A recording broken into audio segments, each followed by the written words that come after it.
The Istanbul Cipher, Chapter 11. The cemetery wasn't on any official map. Sibyl led us there like she was following memory instead of directions. Her grandfather's notes in one hand, a creased photo in the other. The tram let us off near Eyüp, but we had to wind through alleyways choked with brambles and disused fencing before we found the low iron gate. No one spoke as we stepped inside. The ground was uneven, sloping toward the Golden Horn. Tombstones tilted like forgotten question marks. Hebrew, Armenian, Ottoman Turkish. Different alphabets, different eras. Same silence. Layla crouched beside one stone, fingers brushing the worn lettering. She used to talk about a woman named Miriam, she murmured. She ran an orphan home here during the war. Fed anyone, hid people. Her voice cracked. This is her. None of us interrupted. Emre logged the coordinates. Ayla circled with the AR scanner. Sibyl whispered something in Armenian and kissed her fingertips to the marble. I kept my distance, just enough to see them without disturbing them. This wasn't my story to lead. It was one of those rare moments where the work and the heart of it blurred into the same pulse. This wasn't about tech. It wasn't even about history. It was about presence. I snapped a photo, no filters, just sunlight catching the worn script. Behind me, a crow called once. The breeze kicked up dust and the sharp, earthy scent of dry weeds. It felt like Istanbul was trying to speak again, and this time, someone might finally be listening.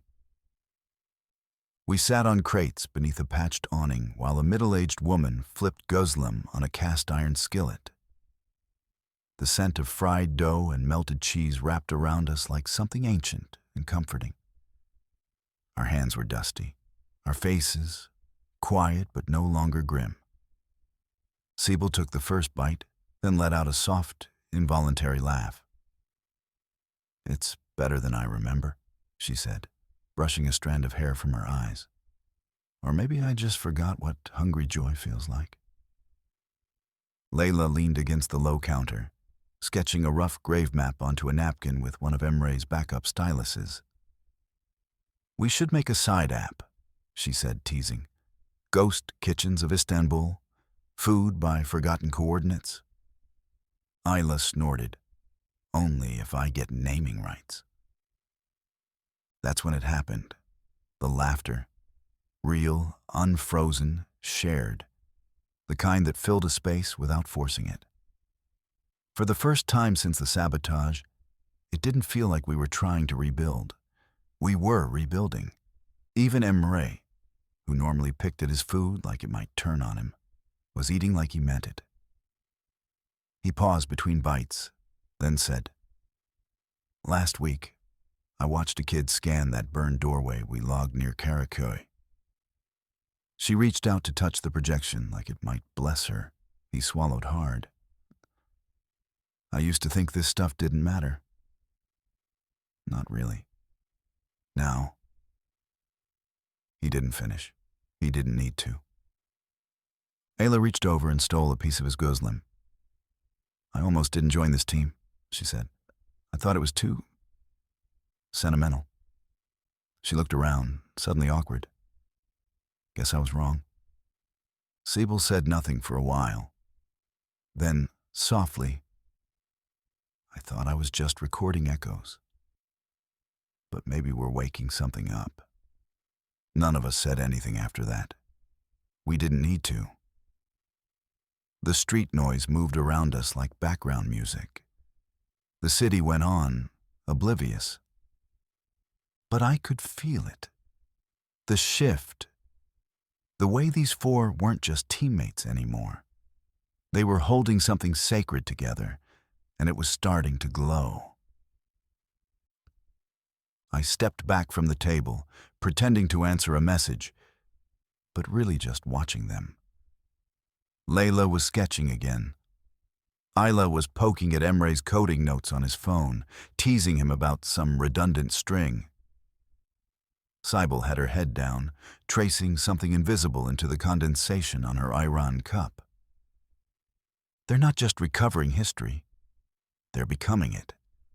I whispered it into my phone, recording a voice memo I didn't plan to send. My thumb hovered over the save button for a beat too long before I tapped it. I pocketed the phone just as my own buzzed. Unfamiliar number. Region code. Local. I answered, expecting a wrong number or maybe one of the museum directors I'd emailed. But the voice that came through wasn't wrong. It was deliberate. We warned you. That was all at first. Flat, measured.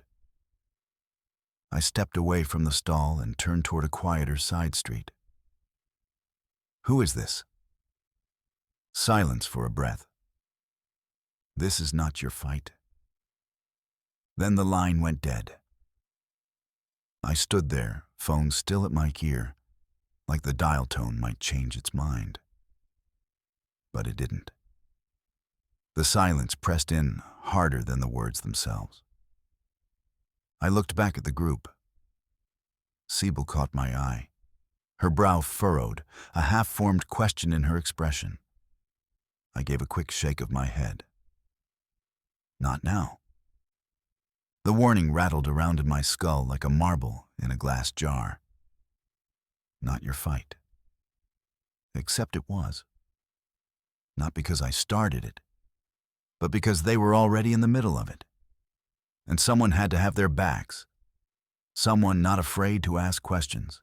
Someone already past the point of plausible deniability. I slipped my phone back into my pocket. They think I'm still an outsider. Just a consultant. They have no idea how far in I am now. The first thing I saw when I opened the door to the roof was Ayla, hunched over a crate, frowning at her screen. Her ponytail was wrapped into a messy knot, strands falling loose like static. Emre sat cross-legged across from her, laptop open, lines of code glowing green in the fading light. You're supposed to be the efficient one, Ayla muttered. I am, Emre replied.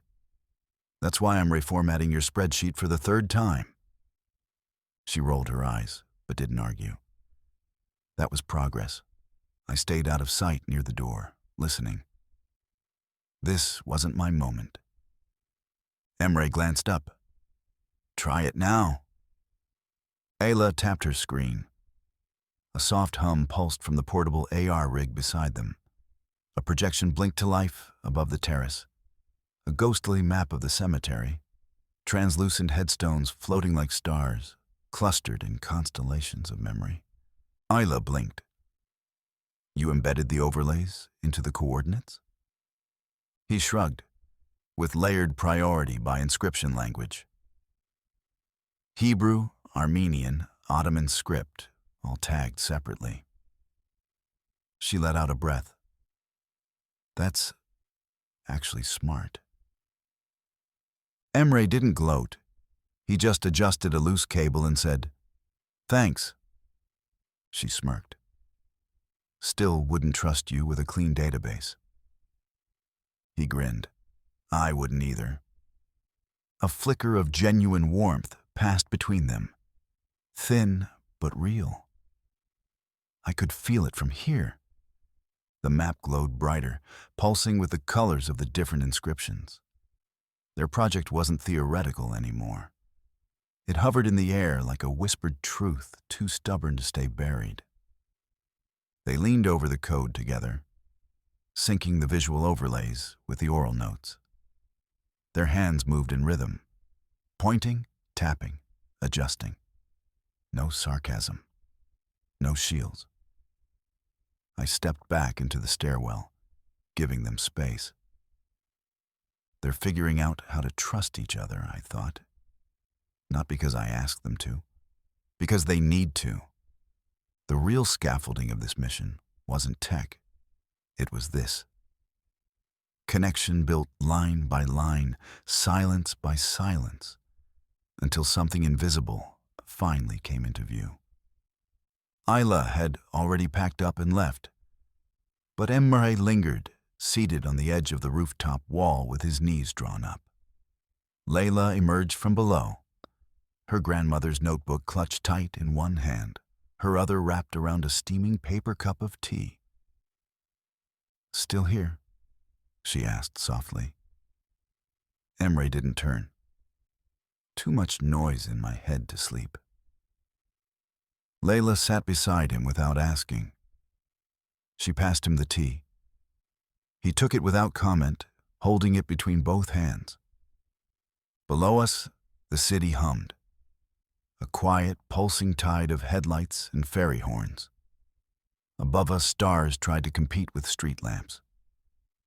"Do you think she'd be proud of this?" Emre asked after a while. "Your grandmother, I mean." Layla looked down at the worn notebook. The corners bent, the cover soft from years of handling. "I think she hoped someone would care enough to ask," she said. "But not like this. Not digital. Not public." "She hid so much," Emre murmured. "Why?" "Because history isn't just what's remembered," Layla replied. "It's who gets punished for remembering." They fell quiet again. Emre sipped the tea. Layla opened the notebook and ran her fingers over the margins, where her grandmother had doodled little flowers next to place names. "This entry," she said, tapping the page. "She wrote about a woman named Esther who used to sing Armenian lullabies while tending graves outside Eyüp. I thought it was a story.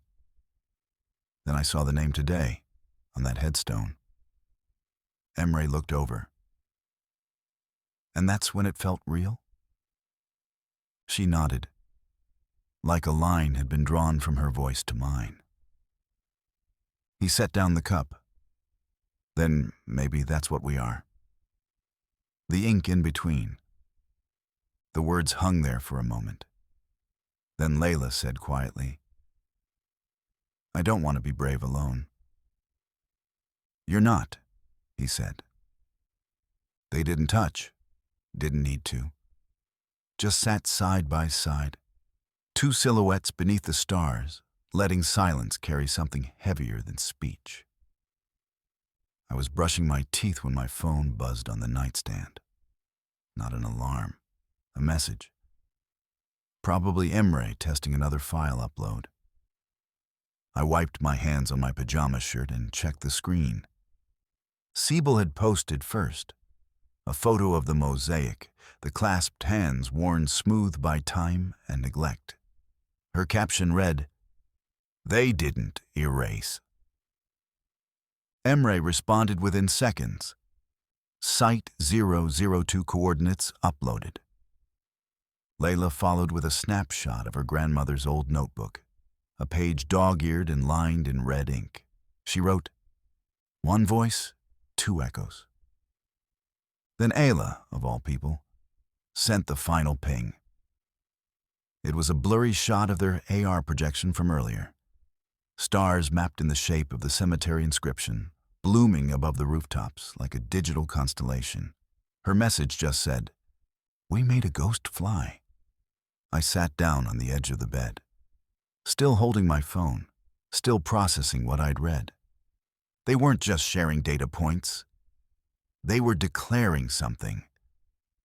Each message stitched a thread across the city, binding past to present in code and memory.